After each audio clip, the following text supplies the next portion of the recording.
Bonsoir à vous tous. Bienvenue ce soir à notre étude biblique du mercredi soir. Bienvenue à ce retour sur la question importante du Saint-Esprit et de son œuvre dans la vie de l'enfant de Dieu. On a parlé de cela la dernière fois, on a décrit un petit peu le ministère du Saint-Esprit. Puis je me suis dit, je pense que je vais rester un petit peu sur ce sujet-là pendant quelques mercredis soirs. Effectivement, la dernière fois, on a considéré la question du parler en langue et de l'évidence par excellence, d'après certains, qu'une personne est vraiment née de nouveau, qu'une personne est vraiment sauvée, passée de la mort à la vie. Pour réaliser que ceux qui affirment qu'il faut absolument parler en langue, si on est vraiment une nouvelle créature en Jésus-Christ, sont dans l'erreur. Et ils mettent un fardeau pesant sur les épaules de croyants sincères, comme cet ami que j'ai mentionné, qui a passé 29 ans à se faire vraiment achaler avec cette question-là, qu'il ne parlait pas en langue, et surtout alors qu'on remettait en question son salut et sa spiritualité. Mais même à l'époque apostolique, on a vu que le vrai parler en langue n'était que pour certains croyants dans l'Église de Jésus-Christ, des membres que Dieu avait équipés de la sorte pour sa gloire, mais comme dans les autres dons spirituels, il y avait une variété dans le corps de Christ, d'après la volonté de Dieu pour chacun. Puis là, parler en langue n'était pas dans une classe à part dans les dons que Jésus avait remis à son Église, loin de là. Ce soir, on aimerait parler sur la question du baptême de l'Esprit et l'expérience du croyant. Le baptême de l'Esprit, là je ne parle pas du baptême d'eau, mais le baptême de l'Esprit et l'expérience du croyant. Le baptême de l'Esprit, on va se baser sur l'enseignement des Écritures plutôt que sur les différentes traditions évangéliques. On va se tourner vers les Écritures. Il y a deux perspectives en général qui sont présentées dans l'enseignement des églises chrétiennes. Deux façons contraires de voir ce fameux baptême de l'Esprit. Ce qui représente un gros problème pour le croyant, puisque si ces deux perspectives sont opposées et contradictoires, alors c'est clair que les deux ne peuvent pas être vraies et qu'une des deux est définitivement fausse. Et ce soir, on va essayer de déterminer c'est laquelle. Donc, je vous présente ces deux perspectives. La première perspective est que le baptême de l'Esprit est simplement une œuvre accomplie par l'Esprit de Dieu dans l'expérience du croyant au moment de son salut, alors que celui-ci est baptisé ou identifié ou uni à Jésus-Christ lors de sa conversion. Ce baptême de l'Esprit se produit à une reprise et à une seule reprise lors de son salut. Et le croyant n'a pas besoin de s'en soucier. C'est quelque chose qui est fait automatiquement. Il n'a pas besoin de rechercher un autre baptême durant sa marche chrétienne subséquente à sa conversion. C'est arrivé une fois pour toutes. Il fut baptisé dans l'Esprit à son salut et c'est tout. Il n'a pas besoin du tout de se concentrer sur ce sujet. Donc, on dit bien ce soir que le baptême de l'Esprit lors du salut et en aucun autre cas pendant sa marche chrétienne, c'est le baptême que les croyants doivent accepter comme venant de Dieu. Un auteur chrétien décrit la situation. Il dit, le baptême du Saint-Esprit peut être défini comme l'œuvre par laquelle l'Esprit de Dieu place le croyant dans l'union avec Christ et dans l'union avec les autres croyants du corps de Christ au moment de son salut.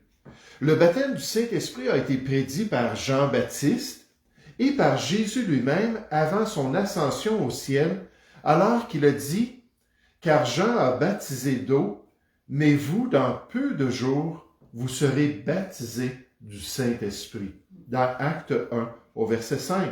Cette promesse s'est accomplie le jour de la Pentecôte, d'après Acte 2, versets 1 à 4. Pour la première fois, des personnes ont été habitées de manière permanente par le Saint-Esprit et l'Église a été fondée. Il faut comprendre que dans l'Ancienne Alliance, l'Esprit venait sur les gens pour leur permettre d'accomplir des ministères pour Dieu. Et les apôtres, pendant le ministère de Christ, étaient encore dans l'Ancienne Alliance. Et c'est pour ça que Jésus a dit que l'Esprit était avec eux.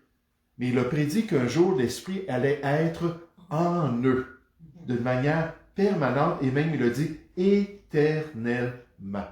Puis là, ça allait être la grande transformation alors que les chrétiens allaient posséder l'Esprit de manière permanente.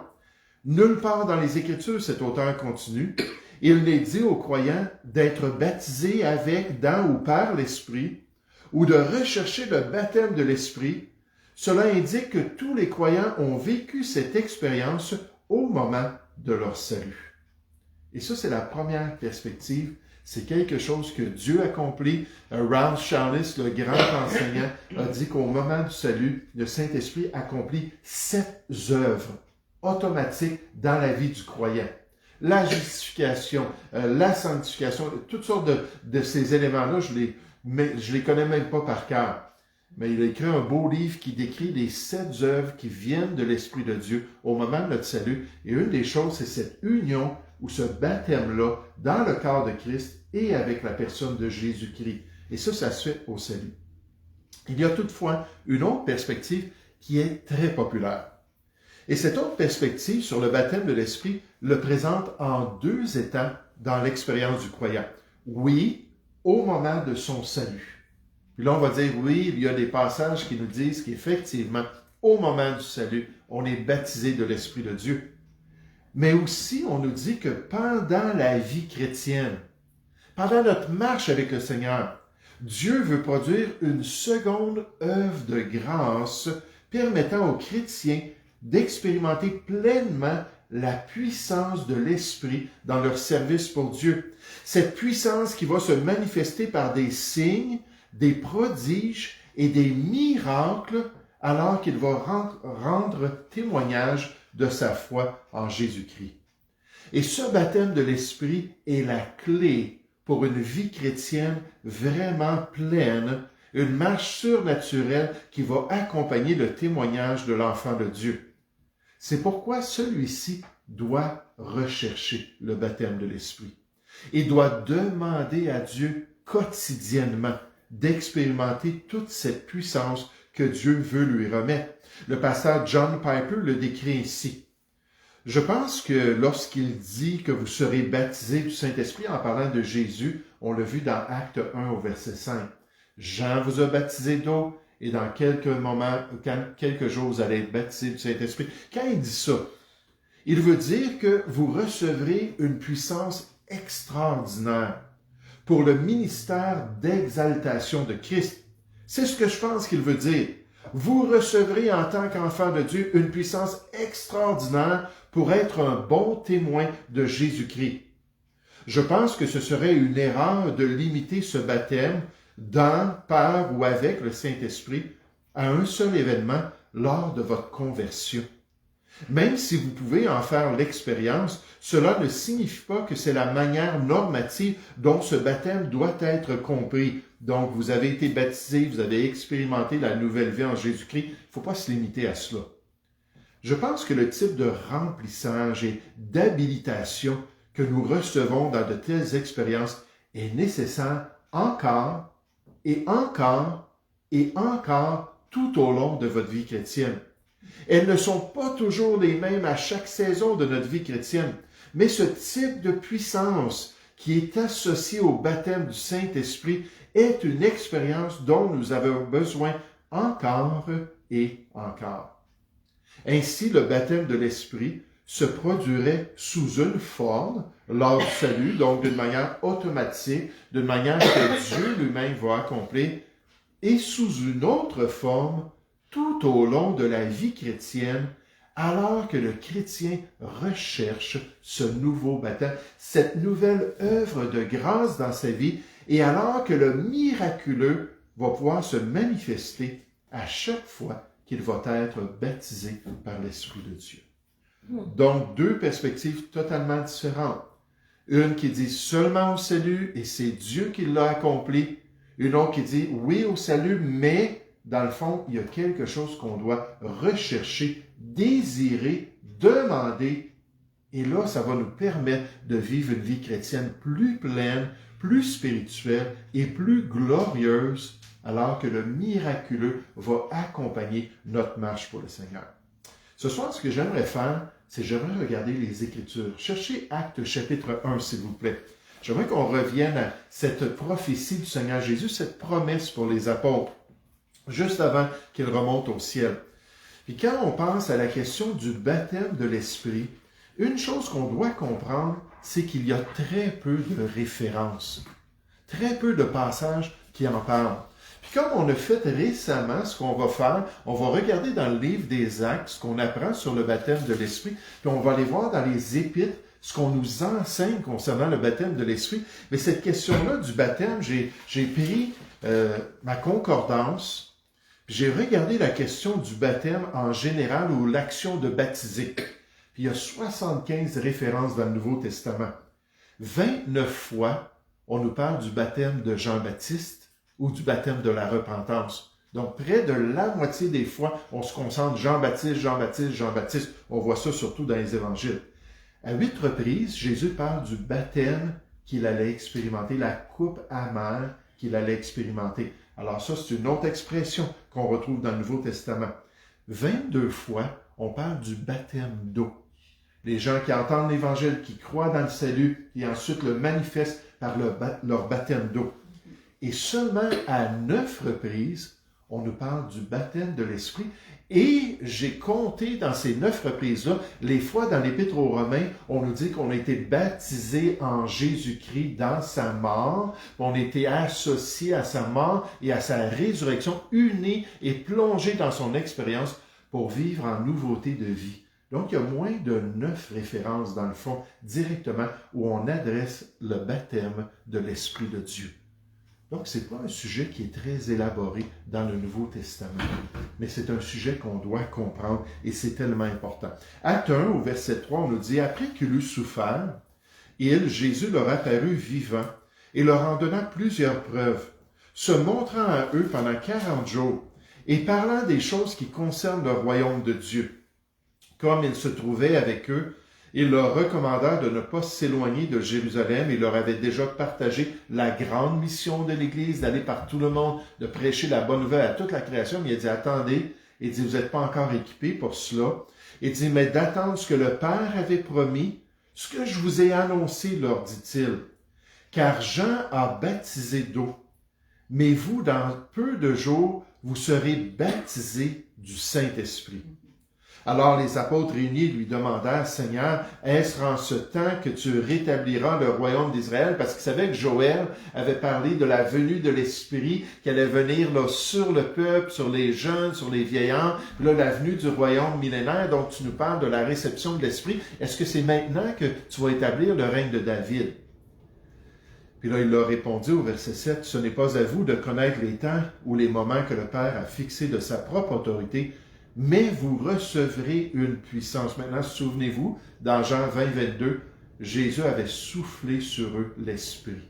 Encore une fois, d'une manière temporaire, pour qu'ils puissent se préparer à la venue de tout ce qui allait se produire. Et donc, comme les prophètes dans l'Ancien Testament, les sacrificateurs, les rois, ils étaient équipés temporairement. Mais là, les gens disent, oui, mais la Bible dit que déjà, ils étaient purs.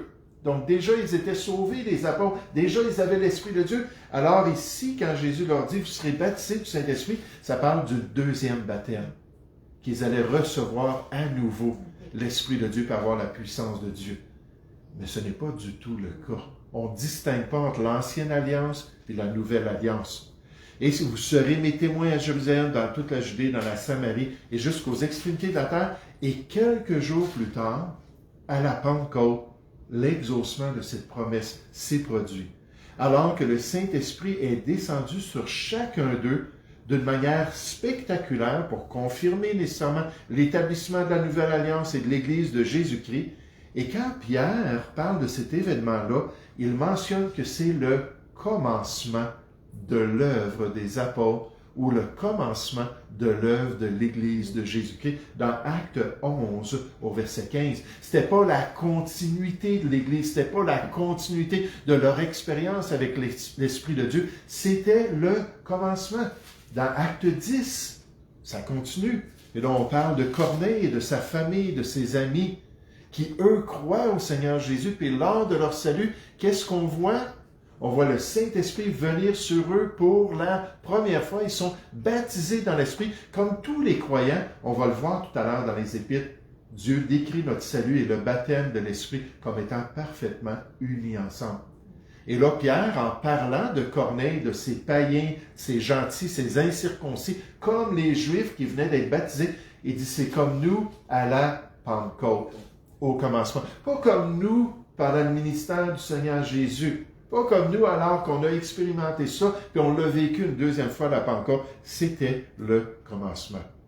Ailleurs, dans le livre des Actes, puis le livre des Actes, souvenez-vous, c'est le modèle de l'Église chrétienne. On apprend régulièrement concernant le salut, la conversion des gens, grâce à la prédication de l'Évangile, la présentation de la bonne nouvelle de Jésus-Christ. Mais c'est très rare qu'on nous parle qu'ils ont reçu l'Esprit de Dieu. Ce n'est pas un détail qu'on répète. L'Esprit de Dieu n'a pas voulu mettre l'accent là-dessus. Mais il y a deux occasions qui sont citées souvent. Un dans Acte 8, puis l'autre dans Acte 19. Un sur des Samaritains, parce que rappelez-vous que les apôtres ont reçu les clés du royaume des cieux. Pierre a ouvert l'Évangile aux Juifs. Ensuite, il est allé dans Acte 10 ouvrir l'Évangile aux non-Juifs. Mais il y avait la classe des demi-Juifs, les Samaritains. Puis là, il est allé, puis là, il a parlé avec ces gens-là. Puis là, finalement, ils ont reçu l'Évangile. Mais c'est évident que c'est lié à leur salut, c'est lié à leur compréhension, c'est lié à l'association à l'Église de Jésus-Christ. Donc, ces Samaritains-là n'ont pas eu une deuxième expérience. Acte 19, on a 12 personnes que Pierre rencontre dans son... Paul rencontre dans son ministère, qui avaient cru en Jean-Baptiste et en son baptême, s'étaient fait baptiser dans la repentance que Jean-Baptiste avait prêchée. Il a dit, mais est-ce que vous avez eu le Saint-Esprit de Dieu? Ils ont dit, on ne sait même pas. On n'avait jamais entendu parler de ça. Puis là, Paul est avec eux. Je suis certain qu'il leur a présenté l'Esprit de Dieu. Ils ont reçu le baptême de l'Esprit de Dieu. Puis encore une fois, il n'y a aucune indication que ce n'était pas le moment de leur salut et ce n'était pas la première fois qu'ils le vivaient. Donc, dans le livre des Actes, on regarde le restant du livre des Actes et il n'y a aucune mention d'un deuxième baptême. Jamais, peut-être dans Actes chapitre 8, alors qu'il y avait des persécutions, on mentionne que les apôtres s'approchent de Dieu puis implorent Dieu pour la puissance de Dieu. Puis là, on nous dit, ils reçurent un nouveau baptême de l'Esprit. Jamais aucun croyant est mentionné dans cet exemple-là pour l'Église de Jésus-Christ qui prie puis qui demande, Seigneur, donne-moi un nouveau baptême. Donne-moi ta puissance d'en haut par l'expérience du baptême de l'Esprit de Dieu. Ça ne se trouve tout simplement pas. Il n'y a pas de seconde œuvre de grâce dans le livre des Actes. Et déjà là, ça devrait être assez pour nous dire qu'on ne devrait pas non plus le pratiquer. Toutefois, concernant l'Esprit de Dieu, si on regarde le livre des Actes, à 5 reprises, on nous parle des chrétiens après la Pentecôte et après le baptême de l'Esprit, des chrétiens qui étaient remplis de l'Esprit de Dieu. Ça, c'est le modèle dans le livre des Actes. Et la plénitude de l'Esprit, puis l'expérience décrite du baptême de l'Esprit subséquente au salut, c'est pas du tout la même chose.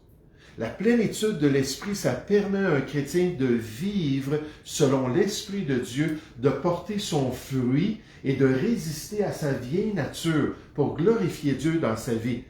Mais il n'y a aucun soutien dans le livre des Actes pour une répétition du baptême de l'Esprit, sinon pour le fait qu'une fois qu'on a été baptisé dans l'Esprit lors de notre salut, qu'on a besoin de laisser l'Esprit prendre le contrôle, de nous gérer, puis on va voir ça tout à l'heure dans les Épîtres, et de nous permettre de le glorifier. Ça, c'est le livre des Actes. Maintenant, si on pense aux Épîtres, ce que je vais faire mercredi prochain, Dieu voulant, c'est qu'un passage dans les évangiles que je ne suis pas allé voir, puis je ne voulais pas aller le voir, c'est un passage qui est utilisé par ceux qui proposent qu'il y a 2 étapes au baptême de l'Esprit. L'étape initiale au salut, puis ensuite l'étape qui va se répéter à travers notre vie chrétienne. C'est dans Luc chapitre 3, versets 1 à 17. C'est pendant le ministère de Jean-Baptiste. Ce que je veux faire mercredi prochain, c'est que je veux me tourner vers ça et décortiquer le passage, parce que là, on dit c'est clair qu'il y a 2 étapes au baptême de l'Esprit. Mais est-ce que c'est vrai? Est-ce que c'est ça qu'on dit dans le passage? Puis donc, on ne s'arrêtera pas sur les évangiles en ce moment, mais dans les épîtres de l'Église de Jésus-Christ. Qu'est-ce qu'on apprend des quelques références sur le baptême de l'Esprit de Dieu. Ce qu'on apprend, c'est qu'en réalité, pour chaque croyant, le baptême est disponible au moment de leur salut, où le baptême s'accomplit. Tous les enfants de Dieu sont baptisés dans l'Esprit qui vient habiter en eux lors de leur conversion, lorsqu'ils sont scellés pour Dieu dans l'œuvre de Jésus-Christ. Regardez un passage avec moi qui est très important. La première épître aux Corinthiens, au chapitre 12. La première épître aux Corinthiens, au chapitre 12. À partir du verset 11. Puis dans le passage où vous vous rappelez Romains 12, 1 Corinthiens 12. Ce sont les deux passages qui décrivent le plus les dons spirituels. Nécessairement, il y a 1 Corinthiens 14 aussi qui s'arrête sur l'abus de ces dons-là. Et dans les listes officielles de l'Église de Jésus-Christ pour décrire les dons, c'est Romains 12 puis 1 Corinthiens 12. On parle de ces dons-là. Verset 11. Un seul et même esprit opère toutes ces choses, en parlant des dons dans l'Église, les distribuant à chacun en particulier comme il veut. Car comme le corps est un et a plusieurs membres, et comme tous les membres du corps, malgré leur nombre, ne forment qu'un seul corps, ainsi en est-il de Christ, c'est-à-dire spirituellement. Nous avons tous, en effet, été baptisés dans un seul esprit. Donc, c'est le passage du Nouveau Testament le plus clair dans les Épîtres, je devrais dire, sur la question du baptême de l'Esprit. On nous dit que tous les chrétiens ont été baptisés. Maintenant, dans l'original, on parle de quelque chose qui s'est produit dans le passé. Et le nom peut dire ici, nous sommes tous, en effet, en train d'être baptisés dans un seul esprit. Au présent de l'indicatif qui parlerait de quelque chose, une action continuelle, une action qu'on peut expérimenter dans notre marche chrétienne. Non, ça s'est produit et ça s'est produit dans le passé. On continue. On nous dit pour former un seul corps, on est tous unis en Jésus-Christ dans son corps, soit juif, soit grec, soit esclave, soit libre. Et nous avons tous été abreuvés d'un seul esprit. Encore une fois, là, on parle de cette œuvre-là dans le passé, lors de notre salut, ou comme fruit du salut, comme Jésus l'avait dit à ceux qui allaient croire en lui, dans Jean 7 au verset 38, il a dit que des fleuves d'eau vive allaient couler de leur sein, comme dit l'Écriture. Cette expérience merveilleuse du salut allait avoir des répercussions dans leur expérience normale en Jésus-Christ après avoir mis leur foi en lui. Nous avons tous été abreuvés du Saint-Esprit. Maintenant, si on se pose la question, oui, mais qu'est-ce qu'on apprend d'autre dans les Épîtres?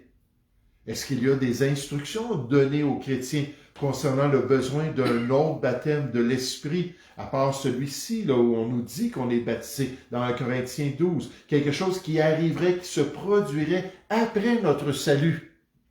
Il n'y a aucune instruction. Le croyant doit-il rechercher un tel baptême? Doit-il demander à Dieu de le baptiser quotidiennement avec son esprit? Nous parle-t-on de croyants qui étaient à nouveau baptisés alors qu'on décrit l'expérience des églises dans les épîtres? Pas du tout. Il n'y a aucune mention. Jamais. Aucune mention. Aucune instruction.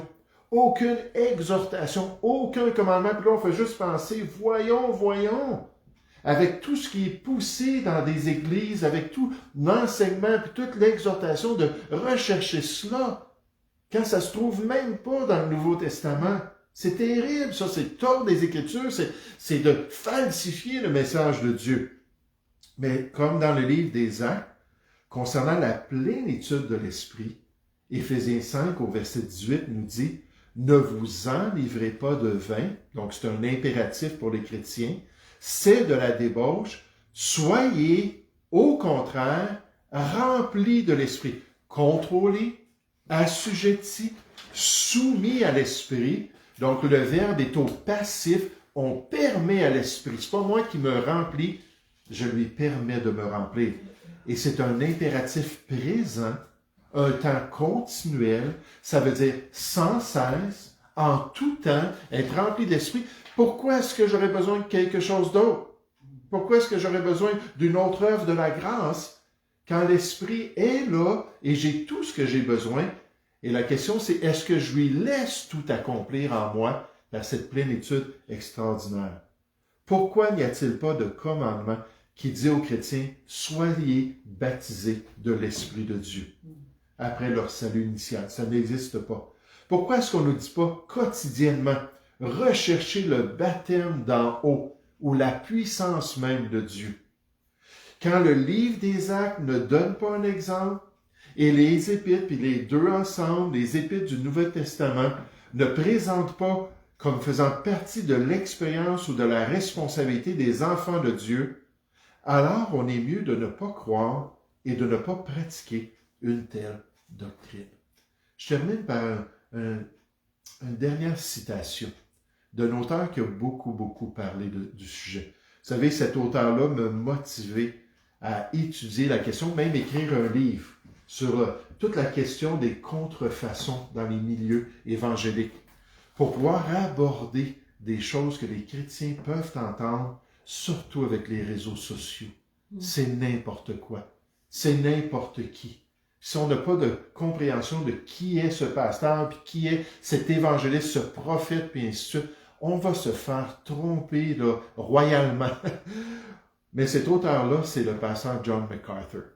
Il a dit « L'Église, le corps spirituel de Christ, est formée lorsque les croyants sont immergés par Christ dans le Saint-Esprit.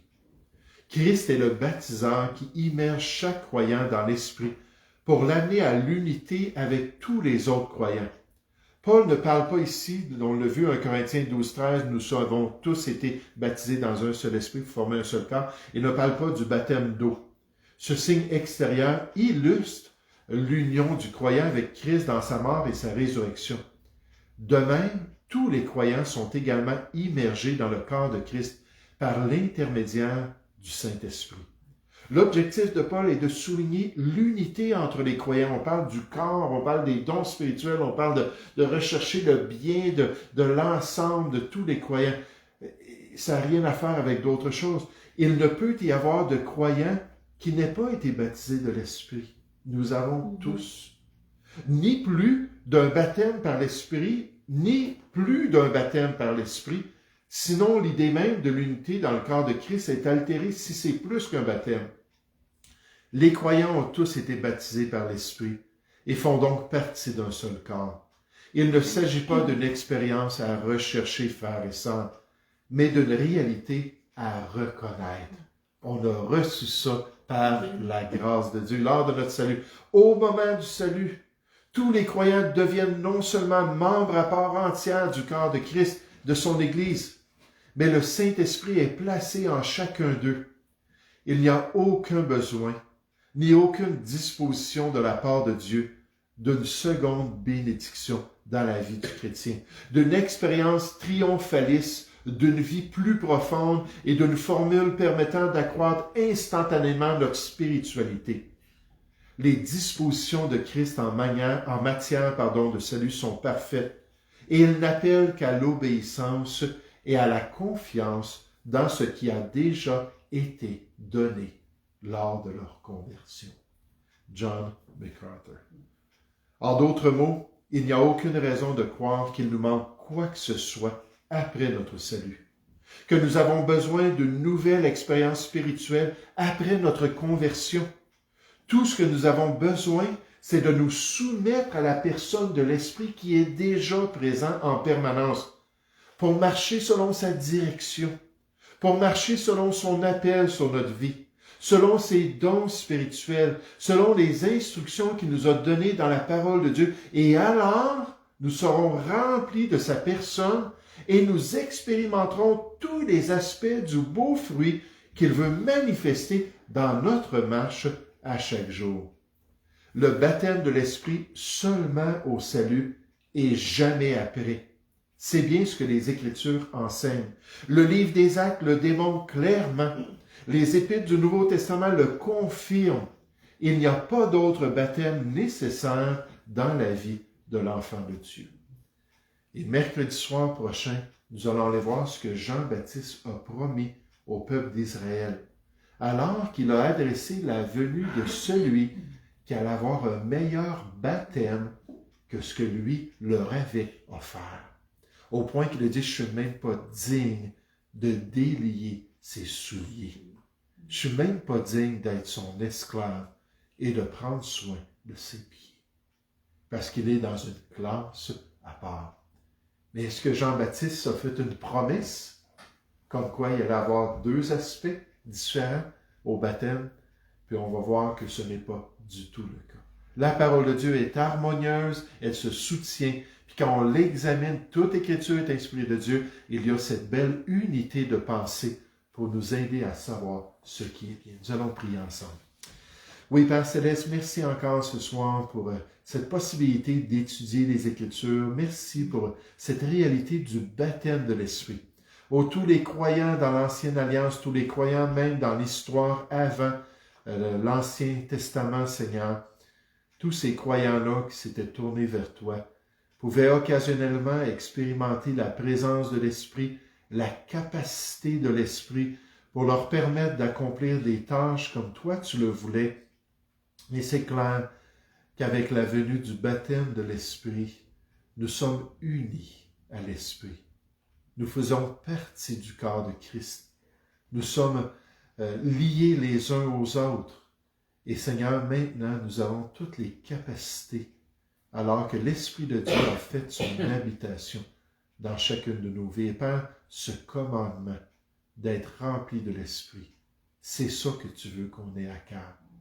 De mettre de côté, Seigneur, nos désirs, de mettre de côté nos ambitions, de mettre de côté tout ce qui s'élève contre ta personne pour être rempli de ta pensée, rempli de ta parole dans toute sa richesse, rempli de ta volonté selon ton plan et selon ces œuvres que tu as préparées pour chacun de nous. Et alors l'Esprit va avoir libre cours.